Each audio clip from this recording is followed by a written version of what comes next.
Hey playtesters, I figured that I would whip together a really quick how to play for Dastardly Dungeons of Dice. Thank you again for being willing to give it a dry run.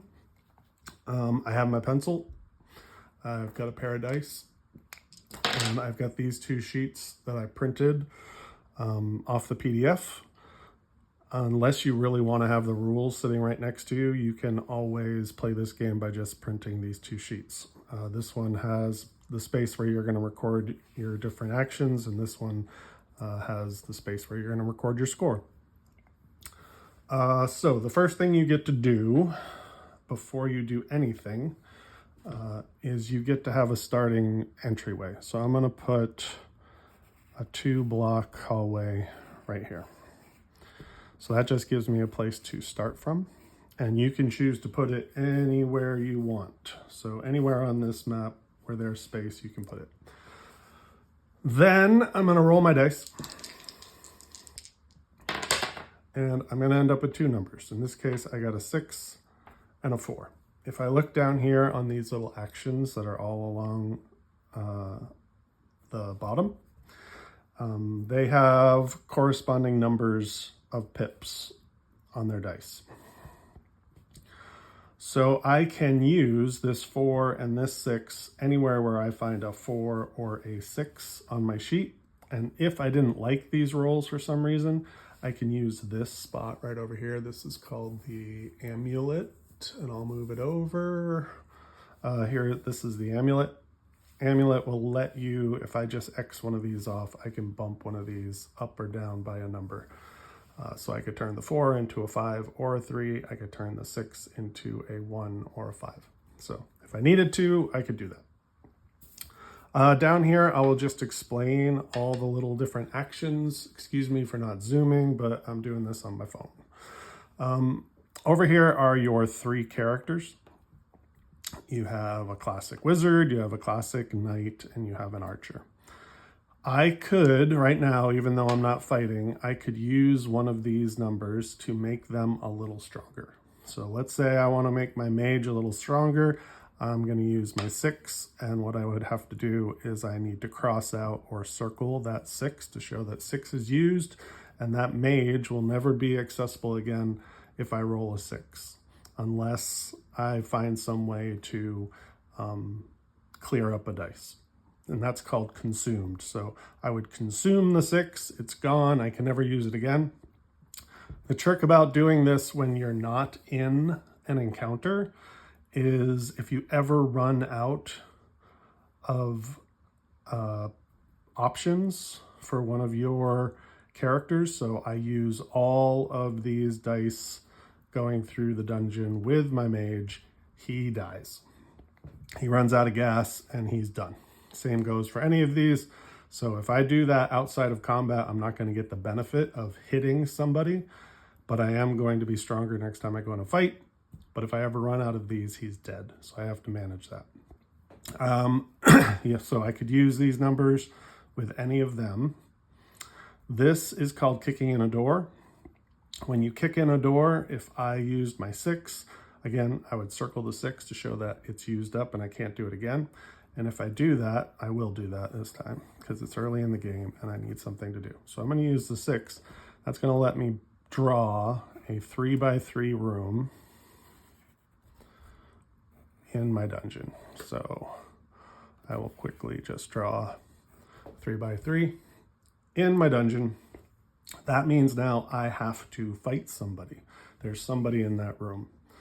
And the way you figure out fighting is you come back to this sheet, and on this sheet there are a series of numbers. So 7, 6, and 8, 5 and 9, 4 and 10, 3 and 11, 2 and 12. So I would roll my dice. I have gotten a 10. So there's 10 right there. That means that that room has a fungal giant inside of it. My advice is to write down what you got. A fungal giant. Currently, if we look at his stats, he has 2 health, times the number of revealed rooms. So if we look at our map, right now I only have one revealed room. So 1 times 2 is 2. None of these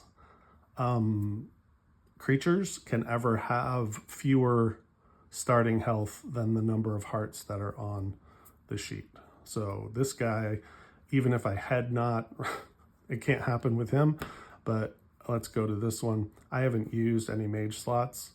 So this would be 2, technically 2 times 0. That doesn't work. So these 2 are always the minimum health. So if you encounter him early and you haven't messed with your mage at all, this guy will have 2 health.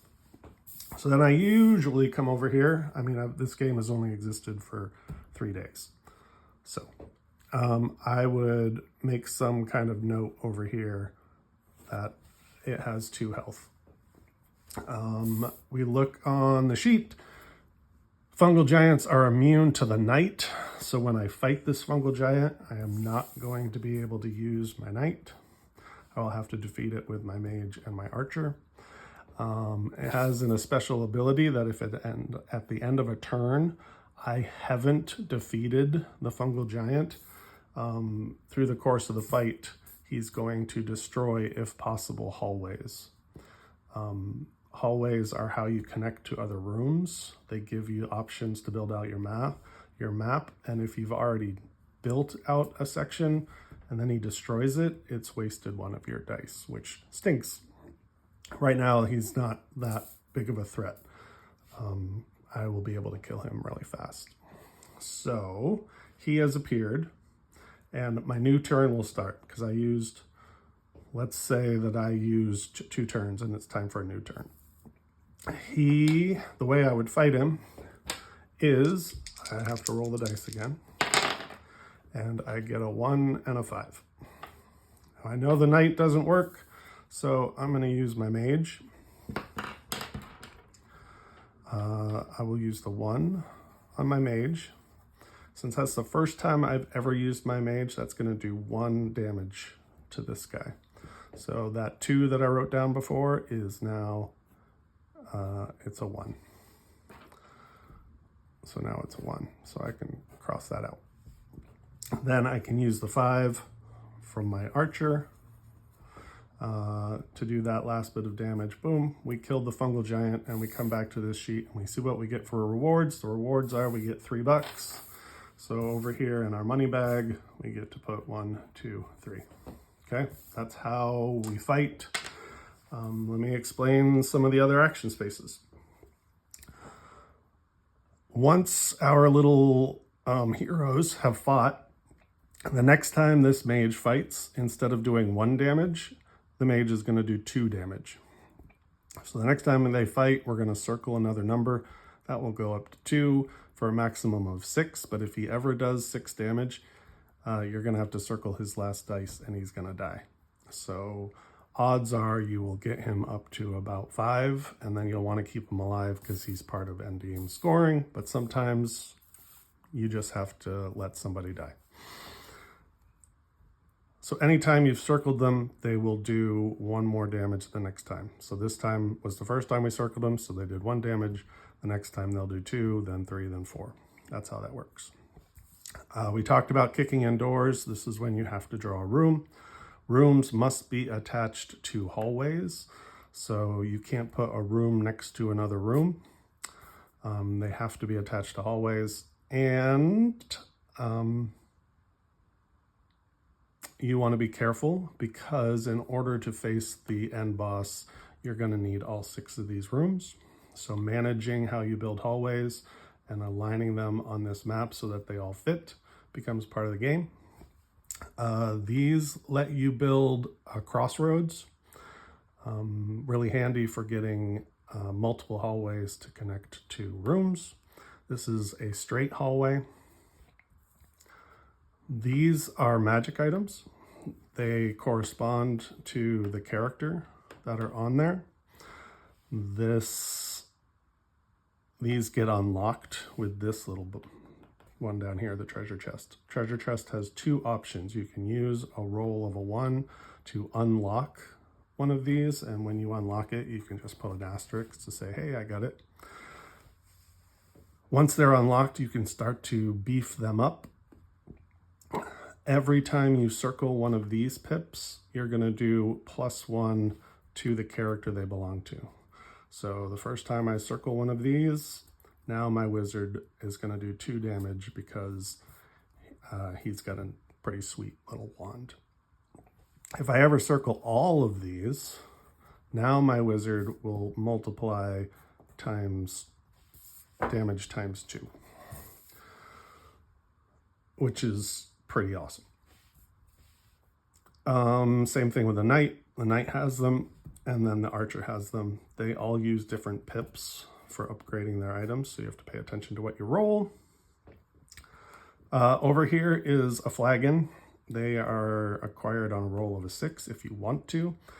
Flagon will let you skip fighting one of the monsters in a room. It'll still count for endgame scoring that you explored that room, but instead of killing the monster, you share a drink with them. The only trick is you won't get the reward. So if this fungal giant were going to give me 3 gold, which I put in my bag, if I get him drunk, he's going to keep his money, but I get to count him as being completed. So if you're ever in a fight and you're like, I'm out of dice and this is a little too sticky, you can use that. The only place you can't use a beer is against the final boss. These are potions, and potions allow you, if you roll a 2, a 3, or a 4, when you use them, you can take your eraser and you can make an old used up slot available again. So let's say that I really desperately need to not kill off my mage because I've rolled all their stuff. I can use this to get rid of one of my circles. My mage will do less damage the next time I use them, but they won't die. You can use the potion to refresh anything, so you could use it to refresh this amulet, the one that lets you change dice. You could get another beer, you could get another chest, you can use it to anything. If you've used up too many of the numbers over here on the room and you want to make it your odds of getting another room higher, you can get rid of one of these. So that's that. As you progress through the game, you'll be adding details to your map. So there's a crossroad, and then you kick in another door, and you have another encounter, and you're using your stuff. Your end goal is to score as many points as possible and to face off against the big bad guy. The big bad guy automatically appears once you have one of every type of minion on your map. So that might be a reason why you use your amulet to go up and down, is to make sure you're getting a full set of the monsters. That's the only way this guy shows up. You'll still get points at the end of the game if this guy doesn't show up, but he's worth 100 points for killing him. Then the game ends when you have either these people have all died. There is nowhere that you can legally place a dice. So you roll the dice, and even though you have spaces available, there's nowhere to put them, and bumping them up and down won't do it. Your game is over. Or if you have to you have no room left to place any hallways or buildings up here in your map. Pretty much it's just the rooms. If you run out of room to put rooms, your game will be over, because there really isn't any point to putting in hallways. They won't increase your score or anything like that. That's it. And then you do the math to figure out your score. You celebrate. Yay, I got a high score of whatever. On one test, I got 57. Didn't manage to defeat Mordox, sadly. And if you are playing against another person, you just compare notes. I haven't tried this yet with another person. I don't know if it would work to only use one roll of dice and you're both making choices based off the same numbers. I guess the only way that would It would get mixed up a little bit if someone kicked in a door and someone else didn't, because then the person would have to roll and get a creature and the other player would just have to wait a little while. Or both players just have their own dice and they are doing the best they can, and then you compare notes at the end. That's it. A couple of things I've already thought about. If you are thinking of suggestions, I've wondered about adding a couple more types of hallways and making the number of these hallways smaller. Another thing I thought about changing was, I think that was it. Maybe having different size rooms. I don't know. Anyway, if you have any suggestions, for real, any suggestions, send them my way. I will happily listen to them. I'm a writer and a teacher, and I understand what revisions are all about. So I will not take it personally. Send along any suggestions at all. The idea is this is going to be free for people who subscribe to our newsletter, or it will be, $1 or $2 on our webpage, just to pay for, we deserve to get paid for our time when we make things. So thanks again. And yeah, send along any feedback that you come up with. Thanks.